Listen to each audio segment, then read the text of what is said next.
আমরা শরিয়া আইনে বিশ্বাস করি না এমন কথা বলার লোক আছে না নাই? আবার কেউ একজন বলল যে আমার বোনেরা 4টা বিয়ে করার অধিকার কি পুরুষকে দিয়েছে? বোনেরা নয়, এই অধিকার দিয়েছেন কে? আল্লাহ রাব্বুল আলামিন দিয়েছেন এই অধিকার। সুতরাং এই আইনের বিরুদ্ধে, এই অধিকারের বিরুদ্ধে যদি কেউ দাঁড়িয়ে যায়, আল্লাহর কসম করে বলি তার ঈমান থাকবে না। থাকবে, কথা কয় না। আল্লাহর কোরআনের আইন নিয়ে প্রশ্ন তোলার কি কোনো সুযোগ আছে? চোর চুরি করলে হাত কেটে দাও, বিধানটা কার?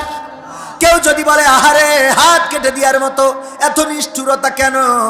যদি 5 বছর 10 বছর জেল দেওয়া হয় তাতে তো অসুবিধা নাই, হাত কেন কাটতে হবে? এই আইনটা আমার অপছন্দের। যদি এই কথা কেউ বলে রে, তাইলে তার ঈমান চলে যাবে রে।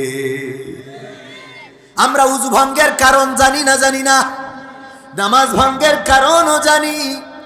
কি কি করলে নামাজ ভেঙে যায়? নামাজের মধ্যে অট্টহাসি দিয়েছেন, নামাজের মধ্যে চিল্লায়েছেন, নামাজের মধ্যে আপনি যদি নামাজ সংক্রান্ত কাজের বাইরে এমন কোনো কাজ করেন যেটা নামাজের সাথে সম্পৃক্ততা নেই, আপনার নামাজ ভেঙে যাবে। উজুর মধ্যে উজু করে আসার পরে যদি উজু ভঙ্গের যে কারণগুলো আছে, অধিক রক্তক্ষরণ যদি হয়ে যায়, যদি অধিক বমি হয়, যদি আপনার পায়খানা পেশাবের রাস্তা দিয়ে কিছু বের হয়, এমনিভাবে যে কারণগুলো রয়েছে, এই কারণের যদি একটা ঘটে যায়, উজু ভাঙবে না? ভাঙবে না? বাই বাতাস করেছেন, নামাজ ছেড়ে দিয়ে অনেকেই চলে আসে, কি ব্যাপার কয়ার বলি না, নিষেধ দেখাম সারা হয়ে গেছে, উজুটা করে আসে, আছে না নাই? কিন্তু ঈমান ভাঙার কারণ কি জানেন? ঈমান ভাঙার কারণ কি আমরা কোনোদিন শুনেছি না, শুনতে চেয়েছি না, জানতে চেয়েছি? ঈমান ভেঙে গেলে কি করবেন? উজু ভেঙে গেল, উজু করে আসলেন, নামাজ ভেঙে গেল, আবার নতুন করে নিয়ত করলেন, কিন্তু ঈমান চলে গেল, আর কোনোদিন ঈমানের পথে ফিরে আসলেন না। তার মানে আপনি ঈমান নিয়ে কবরে যেতে পারলেন না। এবার ঈমান ভাঙার কারণের মধ্যে অন্যতম কারণ হলো, প্রধানতম কারণ হলো আল্লাহর দেওয়া আইন, আল্লাহর দেওয়া বিধানকে যদি কেউ অপছন্দ করে, যদি কেউ বলে আমরা শরিয়া আইনে বিশ্বাস করি না, তার ঈমান থাকে? যদি কেউ বলে চোর চুরি করলে হাত কেটে দাও, এই বিধানটা কেমন জানি ভালো লাগলে না, তার ঈমান থাকবে না, ঈমান ভেঙে যাবে।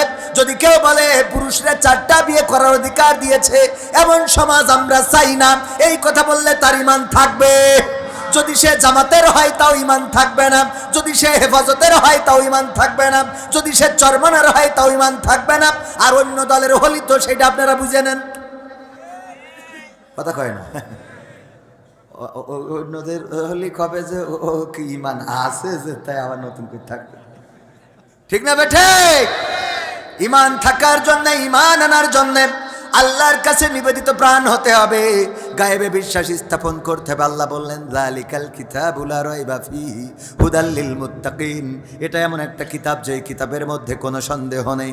এই জন্য মাথায় রাখতে হবে, ঈমান যদি ভেঙে যায় আর পুনরায় যদি ঈমান না আনেন, তাইলে কিন্তু ঈমান ভেঙে গেল, আর কবর পর্যন্ত যাবেন, ঈমান থাকবে না। ভাইরা আমার, যে কথা বলছিলাম, আল্লাহ বললেন যালিকাল কিতাবু লা রাইবা ফীহি হুদাল লিল মুত্তাকিন, এটা এমন একটা কিতাব যে কিতাবের মধ্যে সন্দেহ করার কোনো অবকাশ নেই। কথাটা কার? আল্লাহ বললেন সন্দেহ করার অবকাশ নেই, আর আপনি সেখানে প্রশ্ন তুললেন, তার মানে আপনি ঈমানদার। এরপরে ঈমান হবে, এই সন্দেহ যে প্রকাশ করবেন না। তারপরে কি কাজ করতে হবে মুত্তাকি হওয়ার জন্য? আল্লাহ পরের আয়াতে বললেন আল্লাযীনা ইউমিনুনা বিল গায়ব ওয়া ইউকিমুনাস সালাত ওয়া মিম্মা রাযাকনাহুম ইউনফিকুন। আমরা বললাম আল্লাহ, আমরা যদি কোরআন থেকে হেদায়েত নিতে চাই, মুত্তাকি যদি হতে চাই, পথের দিশা যে আমাদের দেখাবে কেমন করে, আমাদের কোন কোন গুণ থাকলে পথের দিশা দেখাবে, আল্লাহ পরের আয়াতে বলে দিলেন, হ্যাঁ পথের দিশা তারাই পাবে যারা ইউমিনুনা বিল গায়ব, যারা গায়বে বিশ্বাস করে। তারপরে কি করে? ওয়া ইউকিমুনাস সালাত, এবং নামাজ কায়েম করে। তারপরে কি করে? ওয়া মিম্মা রাযাকনাহুম ইউনফিকুন, এবং যারা রিজিক থেকে ব্যয় করে কোথায়? সিনেমা দেখতে যাই, বলেন সুবহানাল্লাহ। সিনেমা হল বলেছি, আপনারা একটু দেখলাম যে কতটুকু সচেতন। আর মনিরামপুর মানে ইসলামের গণজোয়ার, ঠিক না বেঠে? তো এই জন্য সচেতন আছেন, টাকা পয়সা খরচ করে কোথায়? কোথায় খরচ করে? ভালো কাজে। কোন কাজে? ভালো কাজে। স্ত্রীর শাড়ি কিনে দেওয়া, এটাও আল্লাহর পথে খরচ। সুবহানাল্লাহ। আপনি স্ত্রীর শাড়ি কিনে দিলে সওয়াব হয়, স্ত্রীর ব্লাউজ কিনে দিলে সওয়াব হয়, স্ত্রীর আরো যা কিছু আছে প্রয়োজনীয় লিপস্টিক, আইলা, শাইলা, বাইলা সব কিনে দিলে কি হয়? সওয়াব হয়। কিন্তু স্ত্রী আবার ওইটা মাখাইয়ে যদি আমার দেখাই বেড়ায় তাহলে আবার ঝামেলা। ওকে তো কিনে দিতে অসুবিধা নেই, কিন্তু কিনে দিয়ে তো আমাকে জন্য মাখে না, ও মেকিতে মনে রাব বুঝায়। ওই যদি কসমেটিকের দোকানদারের দেখায়, ঠিক না বে ঠিক? সোয়াব তো হয়, কিন্তু ও তো আবার তেজ মেরিয়ে দেয়। হ্যাঁ, আপনি কিনে দিয়েছেন পরিতে লাগাই, আরে বাবা ঝিলখানি মাতি মাতি মনে রামপুর আছে না নাই? কথা কয় না। ওগো আমার ভাইয়েরা, এই জন্য সোয়াব আল্লাহর রাস্তায় খরচ। স্ত্রী দিয়েছেন কে? ও আল্লাহ কতি মনে হইলো যে না, স্ত্রী আমাকে নিজের বুদ্ধিতে হয়েছে, প্রেম করে বিয়ে করলো, আল্লাহ দিয়েছে আপনার স্ত্রী। স্ত্রী দিয়েছেন কে? আমি আজ কদিন ধরে প্রায় জায়গায় বলতেছি, আমাদের হুজুররা ওয়াজ করে বলে সম্পদের মালিক আল্লাহ, জানের মালিক আল্লাহ, টাকা দেওয়ার মালিক আল্লাহ, পয়সা দেওয়ার মালিক আল্লাহ, সন্তান দেওয়ার মালিক আল্লাহ। কিন্তু একজন হুজুরেরও বলতে শুনলাম না যে বউ দেওয়ার মালিক আল্লাহ। এটা বলে কেউ? এই বলে না বলে যুবকরা ওই যে লাইলাতুল ফেব্রুয়ারিতে ফুল নিয়ে যেয়ে দাঁড়িয়ে থাকে গদকে। কারণ এটা তো ওদের বোঝানো লাগবে যে বউ দেওয়ার মালিকও আল্লাহ। কথা কয় না? আপনি নিজে পান্ডায় পান্ডায় আডাওয়ারান ডুডু ডুলু মালয়েশিয়া আছে, এখানে কেউ মালয়েশিয়ায় ছিলেন? ওই যে হ্যাঁ আডা আল্লাহ মনিরামপুরীর লোক না থেকে যায়, বলছি পান্ডায় পান্ডায় শাড়ি মানা বলে তুহান মাওকে না বাকি ইলা বুঝতে জ্ঞান নিজের মতো করে আপনি খুঁজে বেড়াবেন, হবে না আল্লাহ যদি না দেয়। বউ দেয়ার মালিক কে? এই কথা হুজুরের ক্ষতি খুব লজ্জা লাগে যে বউ দেয়ার মালিক আল্লাহ। এই কথা বলা লাগবে, কারণ আমার যুবকরা বোঝে না যে বউ দেয়ার মালিক আল্লাহ। যারা মনে করে গোলাপ ফুল নিয়ে যেয়ে দাঁড়ায় থাকবা, 3 পিস দিবা, ফোন কিনে দিবা, এমবি ভরে দিবা, সব করা হয়ে যাবে, তোমার সাথে চলবে রে। আর যখন আমার সভাপতি ইবনে সিনাই চাকরি করে এসে বলবে আমি তোমার বাড়ি লোক পাঠাতে চাই, পাঠাই, আমার মা বাবা যা বলবে আমি তাই শুনবো। এতদিন ধরে লাইন মাইল ওর সাথে, এখন যেই ইবনে সিনার লোক প্রস্তাব পাঠাইছে কয় মা বাপ যা কবে আমি তাই শুনবো। তা তুই এতদিন গদ খালি গেলি কেন ওর সাথে? তাহলে কথা কয় না। ও ভাইয়েরা আমার, কারণ হলো বউ দেওয়ার মালিককে আল্লাহ। এখন আপনি নিজে নিজে মনে করলেন গদখালি নিয়ে গেলি হবে, মনে করলেন যদি মনিরামপুরের ওই ঝাপা বাউড়ে নিয়ে যাই এপার থেকে ও পারে, দুইজনে দৌড় দিয়ে এসো সকিনা, ও বললো আবেদ, হ্যাঁ দুইজন দৌড় দিলেন না, এতে করে হবে না। আল্লাহ যদি আপনার কপালে হেইডা না লেখে আপনার ঘরে সে আসতে পারবে? কতখানি পারবে? এই জন্যে ভাইয়েরা আমার, বউ দেয়ার মালিক আল্লাহ, স্ত্রী দেয়ার মালিক আল্লাহ। এখন অনেকেই অনেক শিরকিয়াতের কথা বলে। যদি আমার ভাইকে জিজ্ঞাসা করি, ভাই আমার চাচাকে যদি জিজ্ঞাসা করি, চাচা যান আপনার সন্তান কয়জন? উনি বলবেন আল্লাহর মাল আল্লাহ দিয়েছে 10টা। কয়টা? আল্লাহর মাল আল্লাহ দিয়েছে 10টা। আর আমার আব্দুল কালাম, আমার আমুল কালাম ভাইকে যদি জিজ্ঞাসা করি যে ভাই, কামাল হোসেন ভাইকে যদি জিজ্ঞাসা করি, ভাই বলেন আপনার সন্তান কয়টা? আমরা নেব নেব করতেছি, এখন নিইনি। আগে আল্লাহ দিত, আর এখন আবার 2-1জন কয় আমরা 2টা নিছি আর নেওয়ার ইচ্ছা নেই। ও বাবা, ও অর্ডার করে তারপর আল্লাহ বানায় ওর কাছে দেয়, বলছে নবো নবো করতেছি। আপনার ভাবি অবশ্যই নীতি রাজি হচ্ছে না, বলছে সাজেকটা ঘুরে এসে তারপর চিন্তা ভাবনা করবে। ওরে আল্লাহ, এর থেকে শিরিক আর কিছু আছে? সন্তান দেওয়ার মালিক কে? বলেন কে? বললি হয়ে যায় যে আলহামদুলিল্লাহ আল্লাহ তো দিতে চাচ্ছে, কিন্তু আমরা তো বিভিন্ন প্রযুক্তি ব্যবহার করি, নাফরমানি করতেছি, আল্লাহ যেন মাফ করে। এই কথা বলার দরকার না? ও না বলি গর্বের সাথে বলে নবো নবো করতেছি, দেখি চিন্তা ভাবনা করো। তুমি বিশাল নবো নবো করছি মানে তুমি বানাও নাকি? বলা যাবে এগুলো? ছোট ছোট কথা ইমান চলে যায়। এই কথাগুলোতে কি চলে যায়? সাহস নিয়ে দাঁড়িয়েছ তাই মুক্ত হয়েছে জমিন, সাহস করে দাঁড়ালে আর একবার কায়েম হয়ে যাবে দিন। শোনাবো শোনাবো, মানে আমি তো আবার এই ওয়াজে গেলি খালি মনে হয় যে 2 ঘন্টা একটা না ওয়াজ করে দিই, আবার মনে হয় যে গান না গাইলে মাঝে মাঝে যুবকরা এনার্জি পায় না, ওদের আবার মাঝে মাঝে কি দু একটা সঙ্গীত দেয়া লাগে। তাহলে আমি যেখানে যেহেতু সূরা বাকারার 2 নম্বর আয়াতটা বলেছি, 3 নম্বর আয়াতটা বলি অন্তত বলবো। তারপরে কি করবে, কোরআন থেকে যদি কেউ হেদায়েত নিতে চায়, তাহলে কোরআন থেকে যদি কেউ হেদায়েত নিতে চায় এবং মুত্তাকি যদি হতে চায়, তাইলে তার কি করতে হবে? 3টা গুণের কথা বলেছি। 1 নম্বর গুণ মনে আছে? 1 নম্বর গুণ গায়েবের প্রতি বিশ্বাস। কিসের প্রতি? গায়েব কি? আল্লাহরে কেউ দেখেছেন? আমাদের 2 কান্দে 2 ফেরেশতা কিরামিন কাতিবিন থাকে, ওদের সাথে গল্প ইজকার কোনোদিন হয় নাই?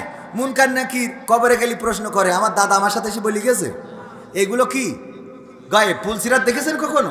জান্নাত দেখি নাই, জাহান্নাম দেখি নাই, এইগুলো গায়েব। এটার প্রতি বিশ্বাস করতে হবে এবং নামাজ কায়েম করতে হবে।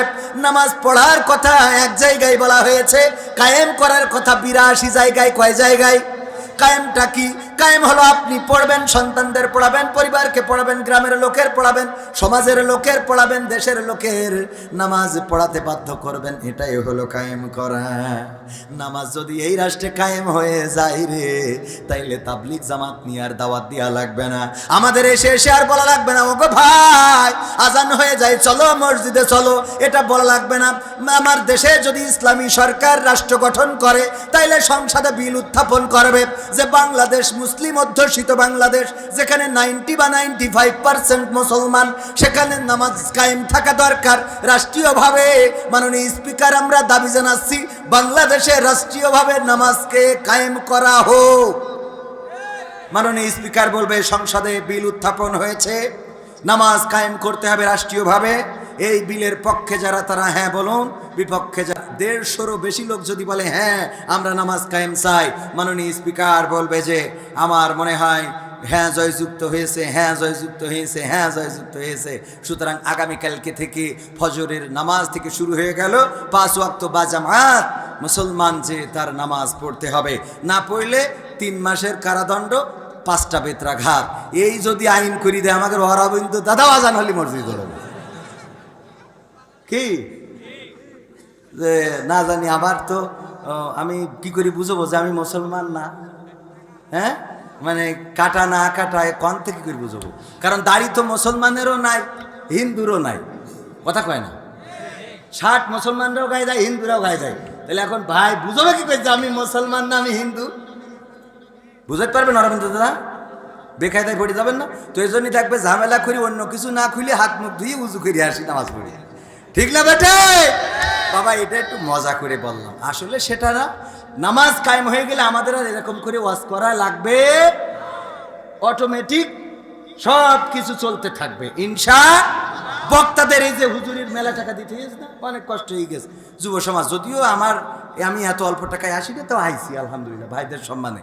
তো এখন এই যে টাকা দিতে কষ্ট হয়েছে না, আগামীতে আপনাদের ইসলাম কায়েম হয়ে গেলে ঝামেলা করা লাগবে না। আপনারা ইউনোর অফিসে যাবেন, যেই বলবেন আমাকে হুজুর লাগবে, আমরা ওয়াজ করবো, ইউনো সেট করবে, কাল লাগবে তো ওই জায়গায় ইউনোর বলি দেবে, জিকর কাছার ইউনো বলবে কবিন সামাদ অমুক দিন ওখানে মাহফিল করে আসেন, আসার পরে মাহফিল করি যে বিল জমা দেবো, ইউনো উপজেলাতে টাকা দেবে, বগল বাজার বাজার বাড়ি যাবো।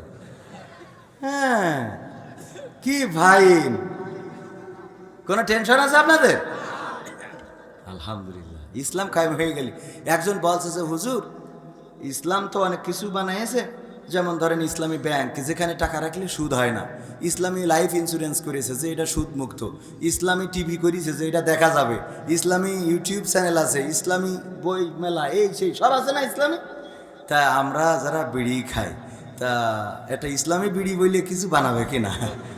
রাষ্ট্রে যদি ইসলাম খাই, এটা মানে ইবনে সিনার তো আছে ভাই। তো এখন ইসলামী বিড়ি বললে কিছু হবে কিনা? আমি বললাম যে বাবা বিড়ি খান কেস জন্য? তা বলছে খুব টেনশন হয়। টেনশন কেস জন্য? তা বলছে টাকা পয়সা নেই, অভাব, সংসার চলে না, স্ত্রী শাড়ি সায়া ব্লাউজ কিনতে পারি না, এই মেয়ে বেয়া হয়ে গেছে, ছেলে নামাজ পড়ে না, এই সব নিয়ে সব টেনশন। এই টেনশনে খালি বিড়ি ধরায় আর টানি। আমি বললাম বাবা ইসলাম যদি এই সমাজে কায়েম হয়ে যায়, ইসলাম যদি রাষ্ট্রীয়ভাবে কায়েম হয়ে যায়, তাইলে যাকাত ভিত্তিক অর্থ ব্যবস্থা হবে। কি ভিত্তিক বলেন? কি ভিত্তিক? জাকাত ভিত্তিক। এখন আমার ভাইজানের 40 লাখ টাকা আছে, 1 লাখ টাকা অটোমেটিক জাকাত কেটে নেবে, 1 লাখ টাকা অটোমেটিক জাকাতে দিয়ে দিতে হবে। যার 40 কোটি আছে তার 1 কোটি চলে যাবে, 100 ভাগের 2.5 ভাগ, 40 ভাগের 1 ভাগ। এই টাকা যখন বড়লোকদের কাছ থেকে নেবে, নেওয়ার পরে গরিব কারা তাদেরকে হিসেব করে করে যখন দেবে, তখন দেখা যাবে তোমার ভাগে 3 লক্ষ টাকা বাজেট হয়েছে। কয় লাখ? এখানেই শেষ না, এই 3 লাখ টাকা বাজেট এবার তোমার যখন দেবে, এমন দেখা যাবে যে তুমি 3 লাখ টাকা 1 বছরে খরচ করে পারোনি, তোমার আবার ওখানে 20,000 থেকে গেছে, তাহলে ওই 20,000 আবার তোমার জাকাত দিতে হবে। মানে জাকাত দিয়ে আবার জাকাত, কারণ ওর বুদ্ধবৃত্ত থেকে গেছে 20,000 টাকা 1 বছর খরচ করি। তো এখন তুমি যদি 3 লাখ টাকা বছরে অটোমেটিক পাও, তাইলে এবার বলো তোমার কি টেনশন থাকবে? তা বলছে যে না, তা তো থাকবে না। এরপরে ইসলামী রাষ্ট্র যদি কায়েম হয়ে যায়, জাকাতে তোমার টাকার অভাব চলে গেল, মেয়ে বেহারা হয়ে গেছে, প্রেম প্রীতি করে বেড়ায়, পর্দা করে না, ইসলাম রাষ্ট্র ক্ষমতায় আসলে রাষ্ট্রীয়ভাবে পর্দার বিধান কায়েম হয়ে যাবে। গদ খালি যাইতে বগলের দাবাই নিয়ে ঘুরবা, পুলিশ ধরি বলবে কাবিনীর কাগজ দেখাতে, নিলে কাটি খুলিয়ে দেবে। তাহলে তোর মেয়ে নিয়ে আর টেনশন আছে? ছেলে মসজিদে যায় না, আজান হয়ে যাবে, নামাজ কায়েম না পড়লি পাশা লাল, সূর্য উঠেছে পূর্ব দিগন্তে, পাশা লাল, পাশা লাল, কথা কয় না। তো এই পাশালালের ভয়তে ও মসজিদে চলে যাবে, তাহলে তোর নামাজের টেনশনও শেষ। এইবার বল তুই বিড়ি খাবি কোন দুঃখী? তো তাই তো, তাহলে তো আর লাগছে না বিড়ি। কি বোঝা গেছ তো? ওষুধ পাইছেন? হ্যাঁ, ইসলাম কায়েম হয়ে গেলে দুশ্চিন্তার শেষ, টেনশন শেষ, আপনার অভাব এ টেনশন থাকবে না। আপনার স্ত্রী অন্য জায়গায় লাইন মারতেছে, ও টেনশন থাকবে না, কারণ কাঠি খুলবে রাষ্ট্র। আপনার টেনশনের কি আছে? কাঠি খুলবে কৃষি। আপনি খালি অভিযোগ দিয়ে আসবেন যে আমার বউ আরেকজনের সাথে এই মতো লাইন মেরিছে, ব্যাস চেক করিতে আপনার বাড়ি নিশ্চিত। আবার ওই স্ত্রীরা বলছে তা হুজুর আমরা খালি মারি, ওরা মারে না কি? তো আপনারও মা বোনদেরও টেনশন নেই। আপনি ইসলামী রাষ্ট্র কেন চাবেন? কারণ আপনার স্বামী ওই চার দোকানে বসে বসে বেহুদা সিনেমা দেখবে, পরিমণি দেখবে, আর বিড়ি টানবে, আর বাড়ি যেয়ে আপনার সাথে নির্যাতন করবে, ওর কাঠি খুলে দেওয়া হবে। কথা কয় না? ইসলাম এত সুন্দর একটা রাষ্ট্র অবকাঠামো তৈরি করে দিবে, যেখানে শুধু শান্তি, শান্তি আর শান্তি থাকবে। বলেন সুবহানাল্লাহ। কি হবে বেঁচে থেকে অযথা বিদ্যা শিখে, যদি না গড়তে পারি শোষণবিহীন সমাজটাকে? কি হবে বেঁচে থেকে? কি হবে ছাত্র সেজে চুমু খেয়ে সনদ খানা, যদি হয় বিদ্যালয়টা আপনার গাঞ্জাখোরদের আড্ডাখানা? কি হবে ছাত্র সেজে চুমু খেয়ে সনদ খানা, যদি হয় বিদ্যালয়টা নায়িকাদের আড্ডাখানা? এর চেয়ে মরাই ভালো, দেশ ছেড়ে যাওয়াই ভালো, এর চেয়ে মরাই ভালো, দেশ ছেড়ে যাওয়াই ভালো। কি হবে ধোকা দিয়ে বিবেকটাকে? কি হবে ধোকা দিয়ে বিবেকটাকে? কি হবে বেঁচে থেকে অযথা বিদ্যা শিখে, যদি না গড়তে পারি শোষণবিহীন সমাজটাকে? কি হবে বেঁচে থেকে? কি হবে যুবক নামের বোঝা হয়ে এই ধরাতে, যেখানে মা বোনেরা ধর্ষিতা হয় দিনে রাতে? ধর্ষণ আছে না নাই? এই যে ধর্ষণ, গণধর্ষণ এবং ধর্ষণ পরবর্তী হত্যা, কত নিকৃষ্টতম কাজগুলো এই সমাজে চলে। ওগো আমার ভাইয়েরা, ইসলাম যদি কায়েম হয়ে যায়, বিয়েটাকে সহজ করে দেওয়া হবে। বলেন সুবহানাল্লাহ। এখন আইন আছে 18 বছরের আগে বিয়ে করা যাবে না, আইন আছে না নাই? 18 বছরের আগে যদি বিয়ে করে, ওই যে সমাজ কর্মীরা আসে, তারপরে সাথে করে পুলিশ নিয়ে আসে, ওই ছেলেরেও ধরে নিয়ে যায়, ছেলের বাবারেও ধরে নিয়ে যায়, অনেক সময় মেয়ের বাবাকেও ধরে নিয়ে যায়, আছে না নাই? 18 বছরের আগে বিয়ে করা যাবে না, কিন্তু গদখালিতে 12 বছর, 9 বছর আর 14 বছর ঘুরে বেড়ায়, ওইগুলো নিয়ে কথা বলে। কথা কেন বলে? এইগুলো ঘুরে বেড়ানোর জন্য ধর্ষণ হয়, আমার মা বোনেরা ধর্ষিতা হয়। কারণ হলো বিয়েটাকে কঠিন করা হয়েছে আর অন্যান্য কাজগুলোকে সহজ করা হয়েছে। ইসলাম যদি আসে, তাইলে বিয়েটাকে সহজ করে দেওয়া হবে আর অন্যগুলো কঠিন করা হবে। সুতরাং মেয়ের চরিত্র, ইজ্জত আবরুর মেয়েদের রক্ষা হবে, আর ছেলেরাও গুনাহ করার সুযোগ পাবে না। বলেন সুবহানাল্লাহ। ওগো আমার যুবকেরা, যদি বিয়ে করতে চাও, শীত যদি পার না করতে চাও, তাইলে মাথায় নিতে হবে এই সমাজে ইসলামী রাষ্ট্র কায়েম করা লাগবে, কোরআনের আইন কায়েম করা লাগবে। আর এই আইন যারা কায়েম করতে চায় তারা যে দলের হয় হোক, কোনো অসুবিধা। অনেকেই মনে করে হুজুর মনে হয় বিভিন্ন দলের কথা বলে। আমি কোনো দলের না, আমি আল্লাহর দলের। কার দলের? কার দলের? আমরা এই কোরআনে জামাতের আমিরির কথা, চরমনায়ের পীর সাহেবের, হেফাজতের আমিরির, বিএনপির কোন নেতার, আওয়ামী লীগের ওবায়দুল কাদেরের আছে এতে? নাই। কথাগুলো কার? তো এটার সাথে মানে কোনো সংঘর্ষ কারো থাকতে হইতে পারে, অন্তত যে মুসলমান দাবি করে তার তো সংঘর্ষ হওয়া উচিত না, ঠিক না বে ঠিক? আপনি যদি মুসলিম হন তাহলে কোরআনের আইন যেহেতু আল্লাহর, আপনি যেটা ঘরে বসে বসে প্রতিদিন গুনগুন গুনগুন করে পড়েন, সেখানে আল্লাহ বললেন হুয়াল্লাযী আরসালা রাসূলাহু বিল হুদা ওয়া দীনিল হক লিইয়ুযহিরাহু আলাদ-দীনি কুল্লিহি ওয়ালাউ কারিহাল মুশরিকুন।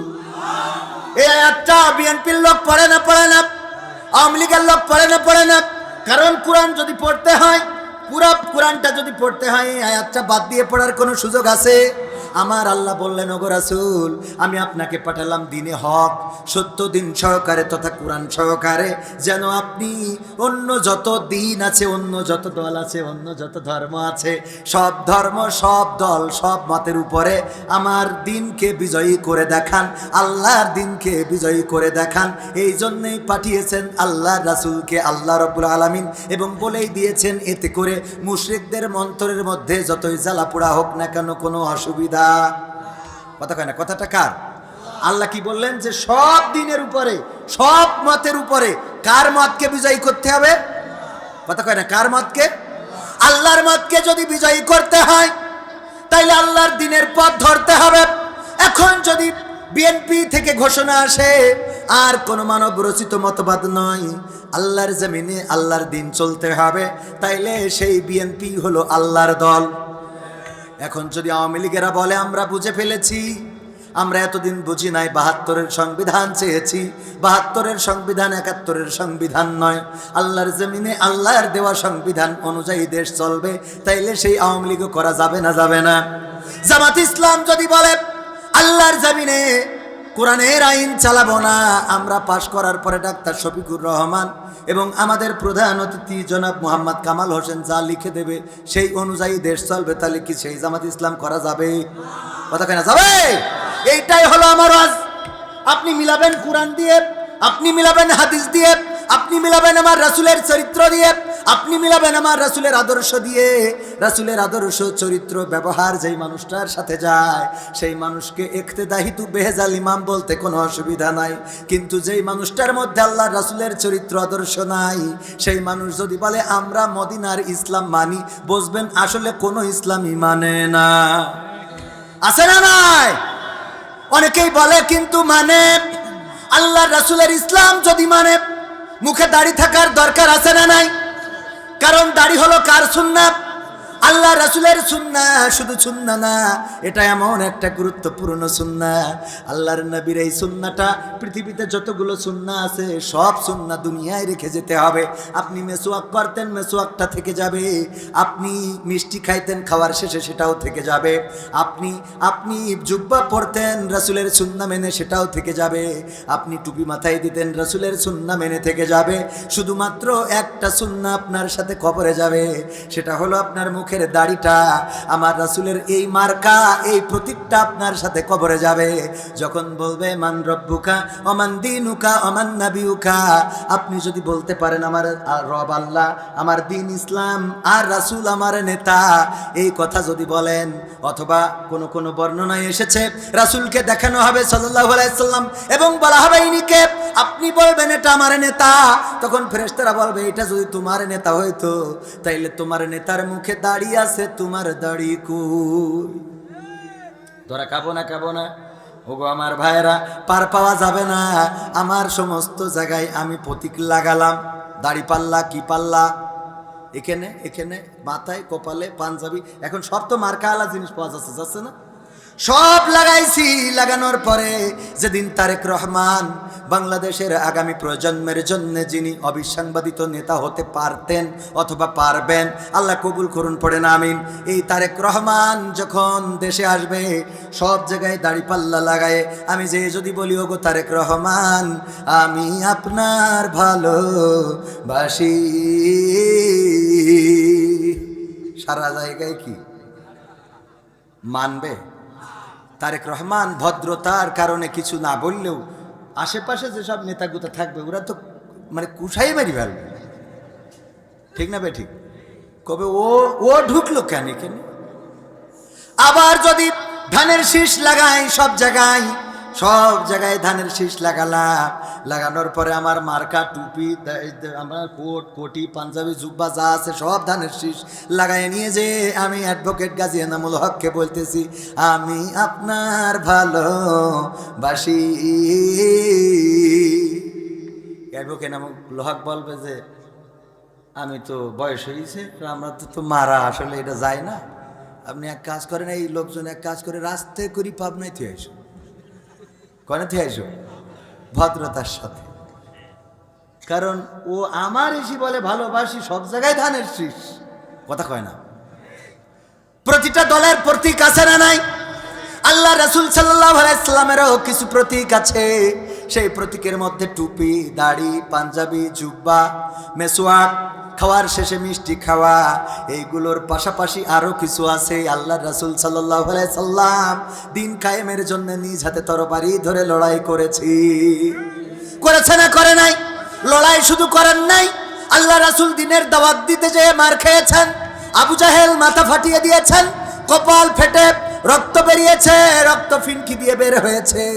আল্লাহ রাসূল সাল্লাল্লাহু আলাইহি সাল্লাম নামাজে দাঁড়িয়েছেন, উটের মরা পচা নাড়ি ভুড়িগুলো চাপিয়ে দিয়েছে, আল্লাহর নবীকে দেশ থেকে বিতাড়িত করেছে।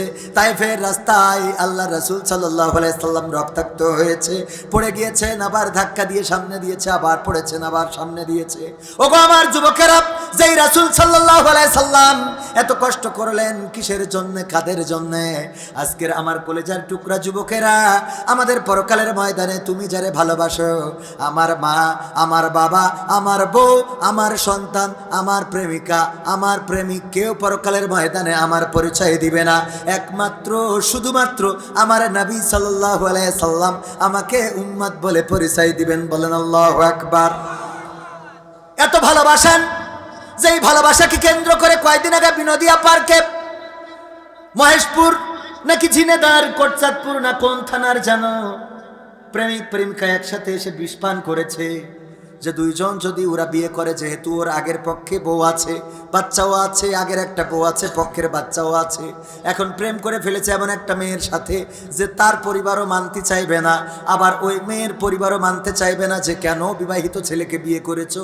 এই জন্য বিনোদিয়া পার্কে আগে ঘুরে নিয়েছে যতটুকু ঘোরা যায়, তারপরে দুইজনে যৌথভাবে একযোগে বিষ তেল খেয়েছে, ছেলেটা মরিয়েছে, মেয়েটা ফাঁকি মেরিয়েছে। মেয়েরা বাড়িরা খুব চালাক, ওর কায়দা করে খাওয়াই দিয়ে তো একটু কোনো রকম সান্ত্বনা পুরস্কার। এই সত্যি বলছি না মিথ্যা বলছি? এই খবর আপনারা জানেন না?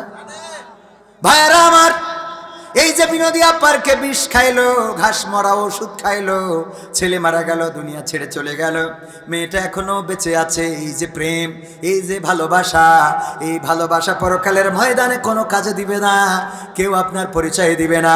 আল্লাহর নবী সাল্লাল্লাহু আলাইহি সাল্লাম মুনাজাতে একদিন বলছিলেন, ওগো রব, যেদিন স্ত্রী তার সন্তানের পরিচয় দিবে না, সন্তান তার মায়ের পরিচয় দিবে না, মা তার সন্তানের পরিচয় দিবে না, স্বামী তার স্ত্রীর পরিচয় দিবে না, স্ত্রী স্বামীর পরিচয় দিবে না, ভাই বোনের পরিচয় দিবে না, বোন ভাইয়ের পরিচয় দিবে না, বন্ধু বন্ধুর পরিচয় দিবে না, ওই পরকালের ময়দানে আমি যেন আমার স্ত্রী খাদিজাকে না হারাই। এই দোয়া করছিলেন কে? বিশ্বনবী সাল্লাল্লাহু আলাইহি সাল্লাম। তিনি পর্যন্ত দোয়া করেছেন যেন আমার স্ত্রীকে আমি না হারাই। তার কারণ হলো ওই দিন সবাই সবাইকে হারিয়ে ফেলবে। মা সন্তানকে হারিয়ে ফেলবে, সন্তান মাকে হারিয়ে ফেলবে, স্ত্রী স্বামীকে হারিয়ে ফেলবে। এমনকি পরিচয় নিয়ে যদি কেউ সামনে দাঁড়ায়, সন্তান যদি বলে ওগো বাবা আমি আপনার কলিজার টুকরা সন্তান, আজ বড্ড বিপদে পড়ে গেছি, বাবা বলবে আমার দুনিয়ার পরে সন্তান ছিল এটা তো মনে পড়ে না, কে তুমি আমার সামনে থেকে দূর হও, দূর হও। শুধুমাত্র একমাত্র আমার নবী আখরি জামানার পয়গম্বর হযরত মুহাম্মদ সাল্লাল্লাহু আলাইহি সাল্লাম তিনি সিজদায় পড়ে থাকবেন। আমরা যখন যাব বিশ্ব নবীর কাছে, যে বলবো গো নবী হাসরের ময়দানে বড় বিপদে পড়ে গেছি, আজকে এই বিপদ থেকে উদ্ধার করেন গো নবী। ওগো নবী আপনি ছাড়া আপন কেউ নাই। আল্লাহর নবী মাথা তুলবেন সিজদা থেকে এবং বলবেন হ্যাঁ তোমরাই আমার উম্মত, তোমাদেরকে সুপারিশ করা আজকে আমার দায়িত্ব। বলেন সুবহানাল্লাহ। সেই নবীর প্রেমে নিজেদেরকে নিবেদিত করা যায় না, সেই রাসূলকে ভালোবেসে দাড়িটাকে সংরক্ষণ করা যায় না, সেই রাসূলকে ভালোবেসে টুপি পরা যায় না, সেই রাসূলকে ভালোবেসে পাঞ্জাবি গায়ে দেয়া যায় না, অথচ মেসিকে ভালোবেসে 10 নম্বর জার্সি আছে না নাই? ভারতের প্লেয়ারদেরকে ভালোবাসে, অস্ট্রেলিয়ার প্লেয়ারদেরকে ভালোবাসে, শাহরুখ খানের চুলের কাটিং ভালোবাসে, শাকিব খানের চুলের কাটিং ভালোবাসে, ওই আমার মা বোনেরা স্টার জলসা জি সিনেমা ওই পাখি 3 পিস ভালোবাসে, এমনিভাবে ওইগুলো ভালোবাসে। আমার রাসূলের ভালোবাসেন না। মারা যাওয়ার পরে যখন বলবেন ওগো রাসূল আমি আপনার ভালোবাসি, আমার রাসূল বলবে যদি আমারে ভালোবাসতে তাইলে আমার সুন্নাহর সাথে তোমার সম্পর্ক থাকতো, যদি আমারে ভালোবাসতে আমার মার্কার সাথে তোমার সম্পর্ক থাকতো, যদি আমারে ভালোবাসতে তাইলে আমার দ্বীনের সাথে তোমার সম্পর্ক থাকতো। যেহেতু মার্কা দেখছি একটা, মুখে বলো আর একটা, তার মানে তুমি আমার উম্মত হতে পারো। ওয়াজ কি বুঝিয়ে এসেছে? তাহলে আমাদের রাসূলের পথের প্রতীক হওয়ার দরকার আছে না নাই? কি হবে যুবক নামের বোঝা হয়ে এই ধরাতে, যেখানে মা বোনেরা ধর্ষিতা হয় দিনে রাতে। যৌবনের সার্থকতা ঘুচিবে সকল ব্যথা, যৌবনের সার্থকতা ঘুচিবে সকল ব্যথা। পারো যদি বলি দিতে মানুষরূপী পশুটাকে, পারো যদি বলি দিতে মানুষরূপী পশুটাকে। কি হবে বেঁচে থেকে অযথা বিদ্যা শিখে, যদি না গড়তে পারি শোষণবিহীন সমাজটাকে। কি হবে বেঁচে থেকে, কি হবে লেখালেখি কলমবাজির ওই মহড়া, সমাজের আসল চিত্র যদি না যাই তুলে ধরা। কি হবে টিভি চ্যানেল সাংবাদিকের এই ক্যামেরা, সমাজের আসল চিত্র যদি না যাই ভিডিও করা। যদি ওই ঘুষের বলে কলমটা উল্টো চলে, যদি ওই হ্যালো কলে ক্যামেরা উল্টো বলে, তবে কি যাবে রোখা দুর্নীতিকে? যাবে? তবে কি যাবে রোখা দুর্নীতিকে? কি হবে বেঁচে থেকে অযথা বিদ্যা শিখে, যদি না গড়তে পারি শোষণবিহীন সমাজটাকে? কি হবে বেঁচে থেকে, কি হবে নামাজ রোজা ইমানদারির বড়াই করে, খোদার এই কালাম যদি নর্দমাতে থাকে পড়ে? কি হবে নামাজ রোজা ইমানদারির বড়াই করে, খোদার এই কিতাব যদি নর্দমাতে থাকে পড়ে? মসজিদের কোণে বসে জিকির যত করো কষে, মসজিদের কোণে বসে তাসবিহ যত টানো ঠেসে, এভাবে যাই না পাওয়া আল্লাহকে। যাবে যদি তাসবিহ পড়েই জান্নাত পাওয়া যেত, যদি শুধুমাত্র নামাজ আদায় করে জান্নাত পাওয়া যেত, যদি শুধুমাত্র জিকির করে জান্নাত পাওয়া যেত, তাইলে জান্নাতুল ফেরদাউসের মালিক হবে আব্দুল্লাহ ইবনে উবাই। কথা কয় না? আব্দুল্লাহ ইবনে উবাই ইবনে সলুল নামাজ পড়েছেন, শুধুমাত্র যেন তেন নামাজ নয়। আমরা তো নামাজ পড়ি এমন হুজুর, যেই হুজুরের তেলাওয়াতটাও ভালো না, আমার মতো ভালো সহি শুদ্ধ না, এমন হুজুরের পিছনে নামাজ পড়ি। আর আব্দুল্লাহ ইবনে উবাই ইবনে সলুল নামাজ পড়েছে স্বয়ং বিশ্ব নবীর পিছনে। শুধু 1 ওয়াক্ত নয়, 2 ওয়াক্ত নয়, 5 ওয়াক্ত বা জামাত নামাজ আদায় করেছেন আমার নবীর পিছনে। নামাজ পড়েই শেষ করেন নাই, নামাজ শেষে আবার দাঁড়িয়ে যেতেন, বলতেন সবাই বসে যাবা। আমার রাসূল মদিনায় এসেছেন মক্কা থেকে, তিনি সুন্দর সুন্দর কথাগুলো বলেন, এই কথাগুলো সবাই শুনবা এবং মানবা। এই কথাগুলো বলতো, যদি কেউ উঠে যেত মানে এইভাবে বলতো আর কি, বসে যে সবাই মানে কেউ উঠছে না তাই বলছি, মানে সবাইকে এইভাবেই বলতো এই তুমি ওঠো কেন? কারণ ওর বাড়ি ছিল কোথায়? মদিনায়। ওর একটা পাওয়ার আছে না? আমি আপনার গ্রামে আইছি মেহমান। বিশ্বনবী সাল্লাল্লাহু আলাইহি ওয়াসাল্লাম মদিনায় মেহমান ছিলেন, হিজরত করেছিলেন। ওগো আমার ভাইয়েরা, সেই আব্দুল্লাহ বিন উবাই ইবনে সলুল যখন মারা গেলেন, সন্তান ছিল পাকাপোক্ত ইমানদার, আল্লাহ রাসূলের একনিষ্ঠ সাহাবী, এসে বললেন, ওগো রাসূল, আমার পিতা ইন্তেকাল করেছেন, আপনার কাছে এসেছি। উনি সন্তান জানতেন যে বেকায়দায় পড়ে যাবে আমার বাবা, কারণ আমার বাবার মুখের নীতির সাথে অন্তরের নীতির কোনো মিল ছিল। অন্তরের নীতির মিল না থাকার কারণে বিপদে পড়ে যাবে। এই জন্যে আব্দুল্লাহর পুত্র এসে বলল, আব্দুল্লাহ ইবনে উবাইয়ের পুত্র এসে বলল, আমারে, ওগো নবী, আমার পিতার দাফন কাফনের জন্য আপনার যদি পরিত্যক্ত কোনো একটা জামা আমার যদি একটু দিতেন, আমার পিতার গায়ে জড়িয়ে দিতাম। কে মানে অনেকেই মনে করে এই ওসিলায় যদি মাফ হয়। দেখবেন যে এখন পুলিশদের সাথে দেখা হইলে রাস্তায় দাঁড় করায়, কে কালকে বলে, আমি কবির বিন সাবা। ও হ্যাঁ হুজুর, আমি আপনার ভক্ত, আমি তো ছোটবেলায় শিবির ছিলাম। ওরে বাবা, তাই আমি বলি, তা 17 বছর কনে ছিলেন? কথা কয় না। যার সাথে দেখবেন পুলিশের সাথে দেখা হলি, ও খালেদা জিয়ার ভক্ত, তারেক রহমানের খালাতো ভাই, আর ডাক্তার শফিকুর রহমান ওর আপন চাচা লাগে। এই বলে না, বলে না, সত্য বলছি না মিথ্যা বলছি?